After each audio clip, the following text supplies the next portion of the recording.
Hello everyone, कैसे हैं आप सब। उम्मीद करता हूं कि आपकी पढ़ाई बेहतरीन चल रही होगी, आपका स्वास्थ्य भी बढ़िया होगा। जैसा कि आप सब ने सुना होगा कि कोई आदमी ऑफिस से घर आ रहा था तो उसका अपहरण हो गया। अब वही सेम चीज हम स्पेस में देख रहे हैं कि भाई स्पेस के अंदर सैटेलाइट हैक हो जा रही हैं। अब इस पूरे सेगमेंट को बढ़िया से समझेंगे क्योंकि अभी चर्चा में है एक गैंग जिसका नाम है गैंग ऑफ स्पेसपुर। अब ये गैंग ऑफ स्पेसपुर क्या है, कौन कर रहा है इन सैटेलाइट्स का अपहरण, इसको समझते हैं। देखिए, आपने एक व्यक्ति का नाम बहुत बार सुना होगा, एलन मस्क। ये वो व्यक्ति हैं जो स्पेस की दुनिया में बहुत ज़्यादा मशहूर हैं। ठीक है, इस पूरे सेगमेंट को बढ़िया से पढ़ने के लिए आपको अब यहाँ पर बने रहना होगा मात्र कुछ ही मिनट के लिए, फिर हम इसको बढ़िया से कंप्लीट कर लेंगे। मेरा नाम वैभव कौशिक है। आप सभी जुड़ चुके हैं संस्कृति IAS के YouTube प्लेटफॉर्म पर। मैंने जैसे आपसे कहा कि लोगों का अपहरण किया जाता था, लेकिन अब अंतरिक्ष में सैटेलाइट्स का अपहरण हो रहा है। अंतरिक्ष के अंदर सैटेलाइट्स को गायब कर दिया जा रहा है, उनको हैक कर लिया जा रहा है। ये बहुत बड़ा मुद्दा है किसी भी देश की सुरक्षा को लेकर, किसी भी देश की सिक्योरिटी को लेकर। यह इतना अहम मुद्दा है कि अगर आपने अपने देश के लिए अपने देश की सैटेलाइट कोई लॉन्च करी है स्पेस में और वो कोई और दूसरा देश हैक कर ले और अपने मन चाही चीज़ों को वहाँ पे शो कराए, तो ये बहुत खतरे की चीज़ें हैं। अगर हम विश्व की बात करें तो विश्व में 3 ऐसे देश दिखाई देते हैं जो कि आज की डेट में स्पेस के मामले में बहुत आगे हैं, जैसा कि चाइना, अमेरिका और रशिया। यहाँ पे अमेरिका का एक बहुत बड़ा बिजनेसमैन, बहुत बड़ा वैज्ञानिक, जो कि अभी स्टार्टिंग में मैंने जिनका जिक्र किया, एलन मस्क, उनके बारे में भी बात करेंगे क्योंकि उन्होंने बहुत सारी सैटेलाइट्स अपनी लॉन्च करवा रखी हैं, अपने बहुत सारे प्रोजेक्ट्स स्पेस में रन करवा रहे हैं। यहां पर इस अमेरिका के साथ साथ इन 2 देशों की भी बात करेंगे जो बिल्कुल साइड साइड में दिखाई दे रहे हैं, चाइना और रशिया। अभी हाल फिलहाल में रशिया ने इस पूरे संस्करण में एक बहुत ही खतरनाक चीज करी।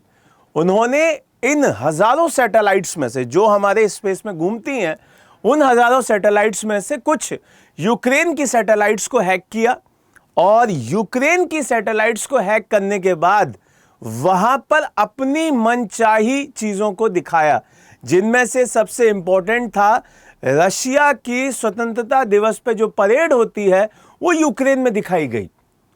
प्रॉपर परेड को चलाया गया और यूक्रेन की सरकार उसमें कुछ नहीं कर पाई। इसका बहुत बड़ी चीज से हम ये चीज समझ सकते हैं, इसका बहुत बड़ा ये एग्जाम्पल है कि अगर एक देश चाहे, जो स्पेस को कमांड कर रहा है, वो किसी भी देश की टेक्नोलॉजी को हैक करके वहां पे अपनी मनचाही चीज करवा सकता है। और एग्जाम्पल आप देख ही रहे हैं कि रशिया ने यूक्रेन के अंदर अपनी स्वतंत्रता दिवस की परेड चलवा दी। यहां से अगर हम बात करें कि भाई एंटी स्पेस, जिसे हम कहते हैं ना एंटी स्पेस मिसाइल्स वगैरह, वो किस तरीके से काम करती हैं, वो चीज़ें भी आपको समझनी होंगी कि भाई जो ये सैटेलाइट्स हैक हो जाती हैं, सैटेलाइट्स को कोई भी अपने कंट्रोल में ले लेता है, क्या उससे बचा जा सकता है।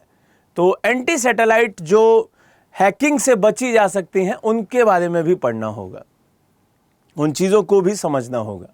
यहाँ चांद पर भी एक संकट आ गया है। संकट क्या है भाई?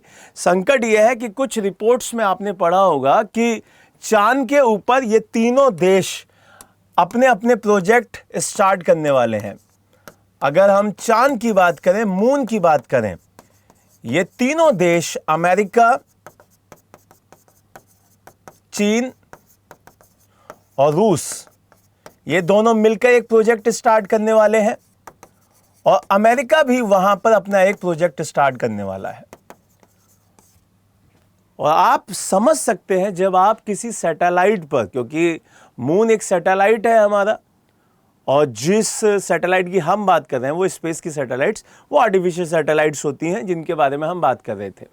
तो यहां पर रिपोर्ट्स की माने तो चाइना और रूस आने वाले वर्षों में चंद्रमा पे अपने स्वयं के परमाणु संयंत्रों, मतलब न्यूक्लियर पावर प्लांट्स का वहां पे सपना सोच रहा है। उसी के साथ साथ अमेरिका चंद्रमा और मंगल पर मिशन भेजने की भी योजना बना रहा है। यहां कृत्रिम बुद्धिमत्ता मतलब एआई, यानी कि आप आर्टिफिशियल इंटेलिजेंस का मदद लेकर इस पूरी रेस को और तेज कर दे रहे हैं और ज्यादा यहां पे खतरनाक युद्ध की संभावनाएं बना दे रहे हैं। अभी तक तो हम जमीन पे युद्ध कर रहे थे, इसके बाद हम देखेंगे कि हम स्पेस में भी आपस में लड़ रहे होंगे। तो अब ये आपको बताना होगा कमेंट बॉक्स में कि जो ये रेस चल रही है अपने आप को सिद्ध करने की, अपनी ताकत को सिद्ध करने की, क्या ये मानवता के लिए सही है? क्या ये मानवता इसके द्वारा सुरक्षित रहेगी? कमेंट बॉक्स में जरूर बताइएगा। जो ये अपहरण का खेल चल रहा है स्पेस के अंदर, वो हम लोगों के लिए कितना सुरक्षित है या असुरक्षित है। पढ़ते रहिए, मुस्कुराते रहिए। जय हिंद, जय भारत।